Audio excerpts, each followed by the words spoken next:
That was quick, wasn't it? Mm-hmm. You see him? What's he doing? Just sitting there, you can see his little heart beating. He does not have a band already, so we don't know who he is or where he's come from. But maybe somebody will say where he's going. Well, let me tell you, I had a big surprise to him last month. Actually, it was November. I went to a home of some folks I had not met before, but we had friends in common that had a female Rufous hummingbird that they could see a band on. Mm-hmm. And I pretty much figured it's not one of mine. Mm-hmm. Got there and caught her, and sure enough, she was not one of mine. She was not one that any of the people that I know in the southeast had banded. Couldn't find out. She had been banded during migration in Wisconsin on her way to the south in October, about 3 weeks before, well, less than 3 weeks before she showed up in New Bern, where she spent some time. Although she did not stay in New Bern very long. She moved on elsewhere in a couple of weeks, and that sometimes happens. Some settle in for the winter, and some wander. And even those that have been around at feeders right now, there's some of them are getting ready to migrate. So we may lose him. Yeah, he may go anytime. He may go in the next couple of days. One thing that will give us some indicator is if I see fat on him. If he's got fat, odds are he is in migratory mode, so he probably won't be around much longer. Mm-hmm. But then again, sometimes they migrate without gaining much fat. So, unfortunately, it's not always that definitive. What time of year do they breed? Summer, just like ours. They breed up in the northwestern part of the U.S., up into Canada, up into Alaska even. Mm-hmm. So... if he decided to stay longer, he would stay till what, March? March, probably. Yeah, usually some of the females will stay into April, but generally the males head out in March or late February. Because when we first saw him or one, it was like back in September when we still had some ruby-throated. Mm-hmm.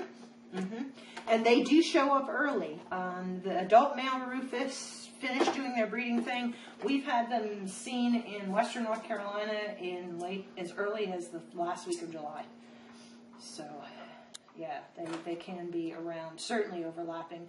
And the ones that we've had that have come back and used the same feeders year after year would show back up in August. Mm-hmm. August, early September. So that's not unprecedented at all. Now I'm going to have to make him a band because I thought I had a band made, but I don't. So... Ye of little faith. Well, I was also hoping maybe he had... I thought I had one, and I was thinking, oh, well, maybe he's already got a band, so I don't need to worry about it.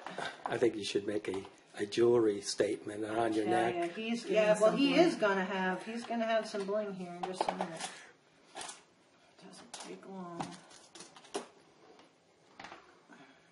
It's just... the band, us hummingbird banders get to make our own bands. All the other bands come pre-made and ready to go. But with hummingbird bands, we get them in cards of 100, and then we strip them into strips of 10, and then use these tools to make individual bands with these forming instruments that we have. They don't make the RIF for the hummingbirds yet, do they? No. See, the problem that we're going to always have with hummingbirds, and maybe the technology will be better at some point in time, but they could make trackable, traceable things for us to put on hummingbirds. It's the technology to be able to pick up any kind of a signal. That's where the problem is, because detecting a signal coming from something this small that's moving, the technology is just not there for it. Well, you could have a reader right on the feeder itself. Yeah, you could. And there are people that have done some summertime work that have used a technology such that, they can track them coming and going. Essentially, they were using it. Well, they've even done it with honeybees. They've used essentially like a UPC code type thing and glued it to the backs of honeybees. And that's how they've done it. That's how they've worked with honeybees, which is, I think, really pretty simple idea and very, very doable.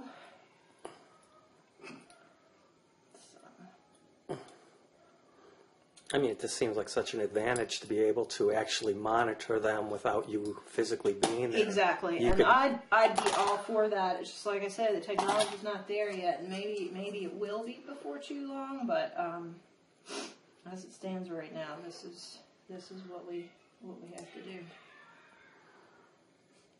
So he's going to have a number? Yep. Just like a social security number, no other bird anywhere in North America will have this. Is it sequential or not necessarily? It's sequential, yes, out of the bird banding lab, so the sequence makes no sense to me, but to somebody it does. I just, keep track of the numbers that I have so that I... How many digits? It is going to be a letter and 5 numbers. That letter stands for 4 more numbers because all bird bands are 9 characters long, so... Hold on, buddy. Yep, we are ready to roll right now. Okay. He is really stunning. He's at least a year and a half old. He could be 2 or 3 or more years old by the fact that he has virtually no green feathers on his back at all.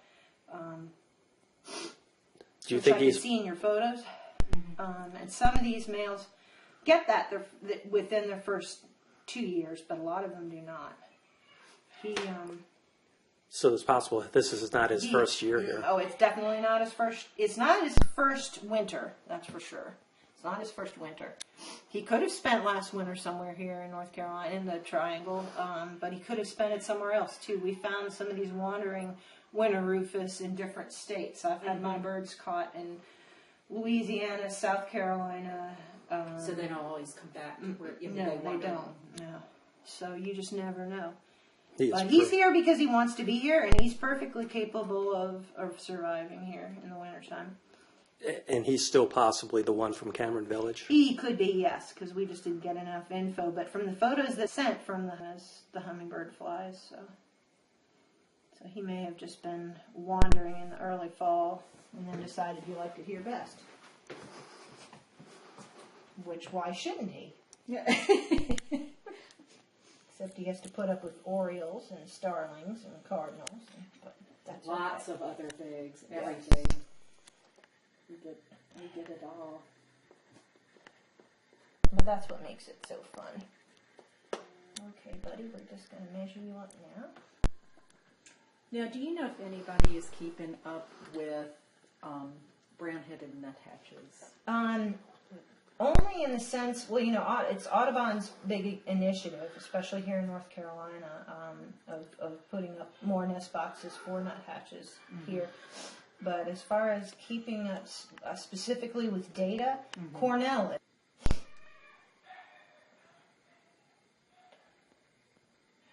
show you something here in a second. These guys have a close cousin, the Allen's hummingbird, which is a western bird that is, if we had an adult male here right now, he would look just like this, except his back would be entirely green. But he'd also be a hair bit smaller. And also, if you examined his tail, the shape of that tail feather, it actually makes his sound in flight so that he sounds different to the females and to other males by virtue of the air moving over that tail feather. But really, the thing out there that makes him, if you're out there, you hear his wings making a zinging sound when he's flying around. He doesn't buzz, he kind of zings, and that's because of the two outermost feathers on his wing are the same size, and they're kind of skinny like that. And so the air flowing over them makes that zingy sound that ruby throats don't make because their feathers are all graduated. Cool. So you can tell a rufous without even seeing adult male, without even seeing him by virtue of the differences in his feathers and the sound that those feathers create. And when he does a display, he may be displaying out here just to display because it's his territory, not necessarily because there are any females around. They do these arcing dives, and it's a very loud zinging sound when they're doing that. Very loud. You'd be astonished how loud it is. They're more aggressive than the ruby-throated. Yes, they are. Yes, they are. I have seen places in the wintertime where they've been coexisting with ruby throats, but generally they don't drive ruby throats off. It's interesting. There's certain yards where I found the habitat's very good, and they have one bird's using a feeder on one side of the house, the other bird's using a feeder on the other side of the house, and so they can coexist that way. Because actually, 2 female rufous hummingbirds don't coexist very peacefully either. They can be just as aggressive. One of the most aggressive female rufous I've ever seen was in North Raleigh And she drove away an adult male that was coming to visit from another neighborhood pretty routinely, from what I witnessed and from what I was told. She was really aggressive. It's not just the boys. I was going to say, even our ruby-throated don't seem to tolerate each other They very don't. well. They do not tolerate each other very well at all. That is I mean, for you sure. see all the photos of those feeders that are like covered with hummingbirds, and I'm like, I don't see how that happens because they don't do it here. Yeah, they that's a situation where you're getting pictures from places where there are feeders that have been up for a very long time. It's very good hummingbird habitat, and there aren't a lot of people feeding hummingbirds. So their options are Put up with each other. Yeah, they put up with one another. They bicker and everything, but they'll put up with one another. It's almost like the photos you see of hummingbirds out west that aren't as aggressive. They'll bicker at one another, but they're not going to be going at each other the way ruby throats and the way Rufous can as well. When hummingbirds leave the nest, they have to look to see if there's any unusual patterns or if there's any scarring from battles or anything. His bill is good and smooth. There's nothing there to see. Which is also a reflection of age. He might be younger, not older. Well, not necessarily. He may just be a more healthy bird that hasn't had any run-ins so far. Because he's old enough to not have the striations. Yeah, so. I don't see any fat on him. Typically, if they have fat, you're going to see it in their throat. All birds, it'll look like chicken fat in their throat. He doesn't have any fat. He's, and now when I weigh him, which I have to put in. So you're saying that's basically not a conscious effort, but he would be feeding more aggressively? Hummingbirds don't really carry fat unless they're in migratory mode. So it kind of leads me to think that it doesn't look definitively like he's.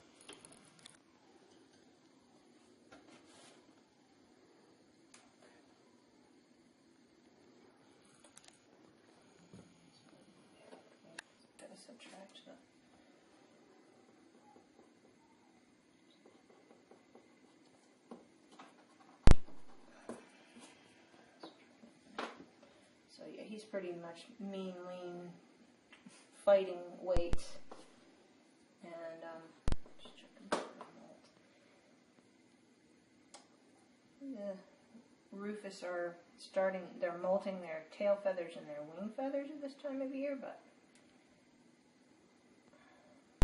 my sense is the ones that molt their wing feathers in the spring are young of the year, or birds that aren't quite adults yet. That's their first molt. These adults actually molt in the fall, but we don't have enough data to say for sure on that. He's definitely not molting any of his tail or wing feathers at the moment. He is a beautiful bird, and I'm going to take a bunch of pictures of him. Okay. All right, buddy. I'm just going to take some pictures of you. Go.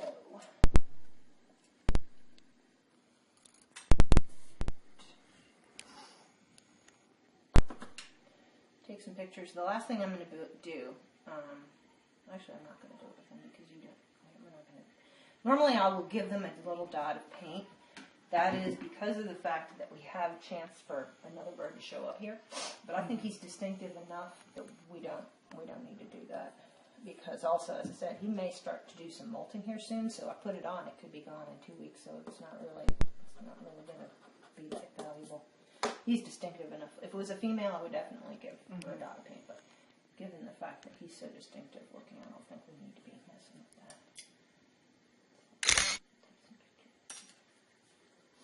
All right. And then, that'll be time to let him go.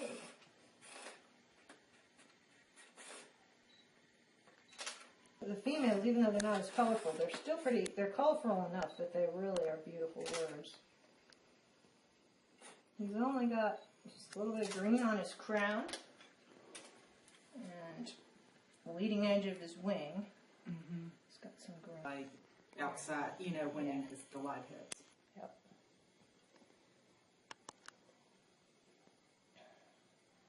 Pretty bird. Pretty bird. I think we should call him Rufous colored. You have no idea how many Roofies are out there. Roofies and people name they always name, not always, but most of the time they name the hummingbirds. Oh, he names other birds. Well, I think it's human nature, you know. It's not inconvenient for much longer.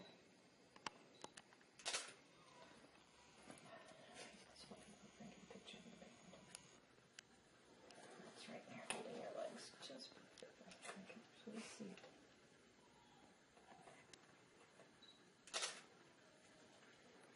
And under his tail is Rufous.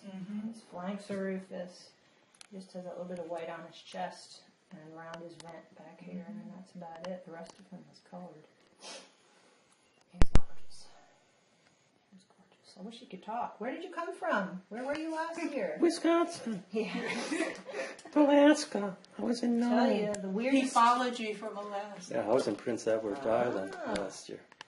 He, the weirdest situation I've had with a bird I've been in here in North Carolina was a black mountain Rufous hummingbird, young male, who the next winter showed up in Michigan. Wow. I don't think that bird had very good genetics. He's wacky in a number of ways, and I don't know. I mean, we know that some of these birds that spend the winter in colder places, they do fine because they breed when there's snow on the ground where they come from, so they can deal with cold. It's amazing that something that little can deal with. It just always never ceases to amaze me. You know, I just, like this morning I was standing and thinking, how could this female not be coming to eat still? But she knew what she was doing, and so she came while she needed the sugar water, and then she was off finding protein. So, all right, well we can let him go. Let's let him go. So, who? Yep. Bye. He didn't wave or anything. He's like